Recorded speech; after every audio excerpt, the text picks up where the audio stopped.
Salam God lovers, mari hampiri tahta kudus Tuhan di pagi ini. Bawa hatimu memuji memuliakan Tuhan.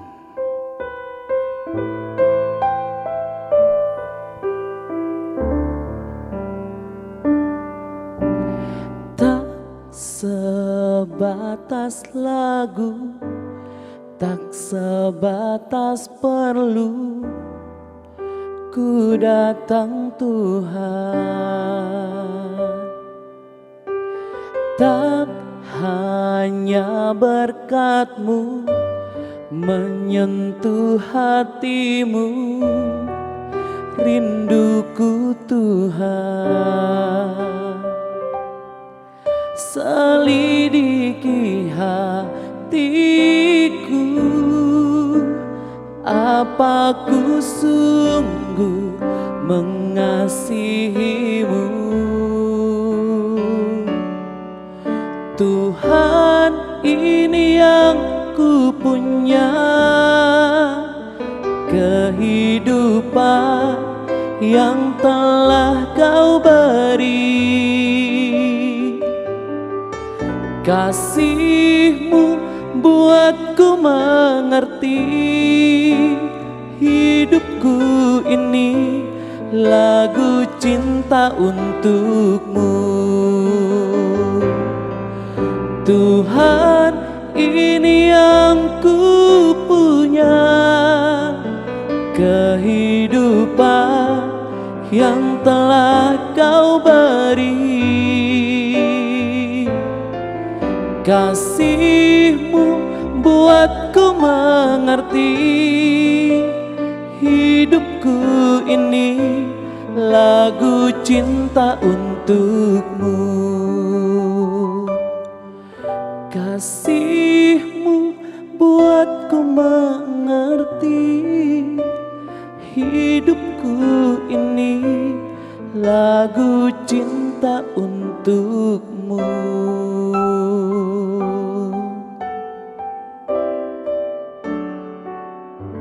Shalom, apa kabar saudara? Saya percaya bahwa Anda pagi hari ini menikmati kebaikan kemurahan Tuhan yang luar biasa.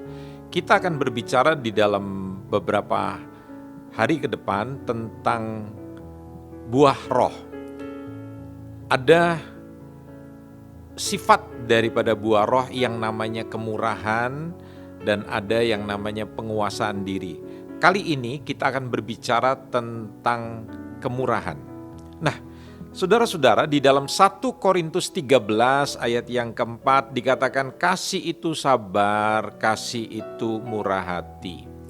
Jadi orang yang murah hatinya itu merupakan perwujudan daripada orang yang mengasihi. Merupakan salah satu sifat daripada buah roh. Ya. Jadi dunia mengenal istilah-istilah yang bijak, misalnya yang coba saya kutip dari seorang penyair, ya, dikatakan bagian terbaik dari kehidupan seorang manusia yang baik adalah kemurahan hati dan kasihnya yang sederhana, tak bernama dan tak diingat. Kemudian Washington Irving pernah berkata, hati yang pemurah adalah mata air kegembiraan, membuat segala sesuatu yang ada di sekitarnya disegarkan menjadi senyuman. Dan Mark Twain pernah berkata seperti begini, kemurahan adalah bahasa yang dapat didengar oleh yang tuli dan dilihat oleh yang buta. Jadi rupanya orang yang bermurah hati itu sekalipun dilakukan kepada orang buta atau orang yang tuli, itu bisa dirasakan.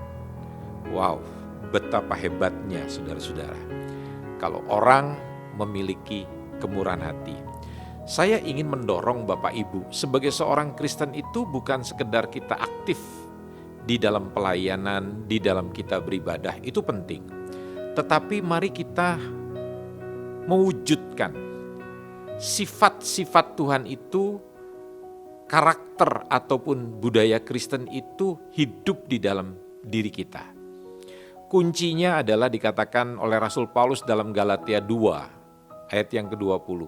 Adapun hidup yang aku hidupi sekarang ini bukan karena memakai kekuatan sendiri, tetapi membiarkan Kristus itu yang telah diam di dalam diri kita mengerjakan segala sesuatu.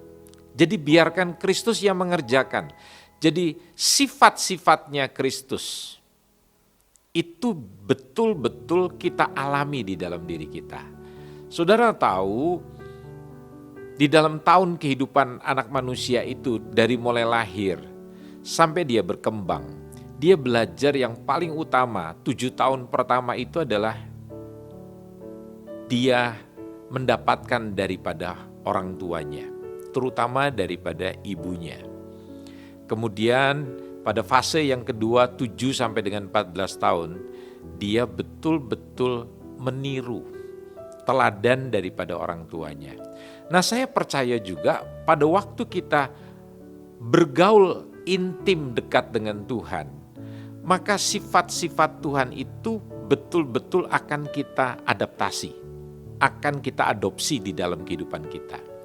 Sehingga saudara tahu setiap orang yang hidup di dalam Tuhan, mungkin dulunya dia adalah manusia yang kikir, dia adalah manusia yang sangat perhitungan sekali. Tapi begitu dia hidup di dalam Tuhan, maka dia akan berubah menjadi orang yang penuh dengan kemurahan hati. Kemurahan hati tidaklah berdasarkan naluri. Kemurahan hati itu adalah sesuatu yang harus Anda kembangkan, tumbuhkan menjadi gaya hidup. Jadi jangan berpikir pada waktu kita lahir baru, waktu kita menerima Yesus sebagai Tuhan dan Juru Selamat, secara otomatis maka sifat-sifat Kristus itu akan terjadi di dalam hidup kita. Tidak.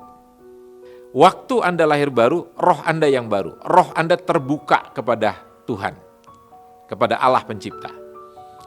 Tetapi kan tidak serta-merta jiwa kita itu mengalami perubahan. Contoh, Anda diberikan kemampuan Tuhan untuk menjadi orang yang pandai, tetapi Anda malas belajar.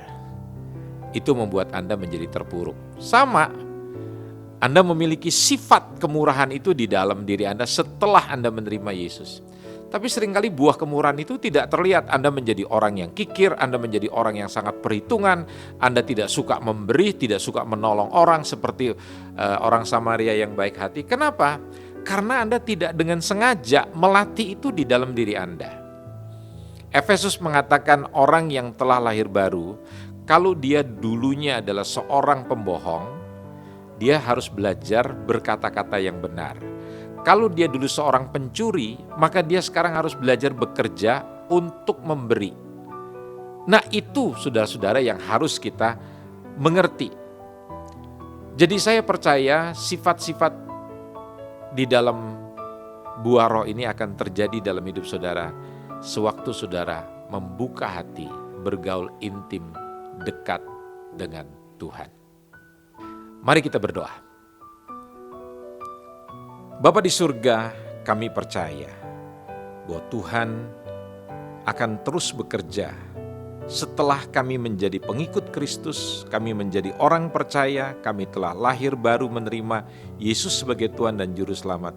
Kami harus menumbuh kembangkan sifat daripada buah roh itu, salah satunya adalah kemurahan.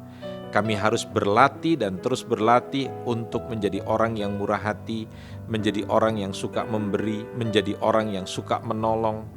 Dan kami percaya pada waktu orang melihat kemurahan hati kami, seperti firman-Mu berkata, tatkala orang melihat kebaikan-kebaikan kami, maka mereka akan memuliakan Bapa di surga. Berkati kami semua, di dalam nama Tuhan Yesus kami berdoa. Amin.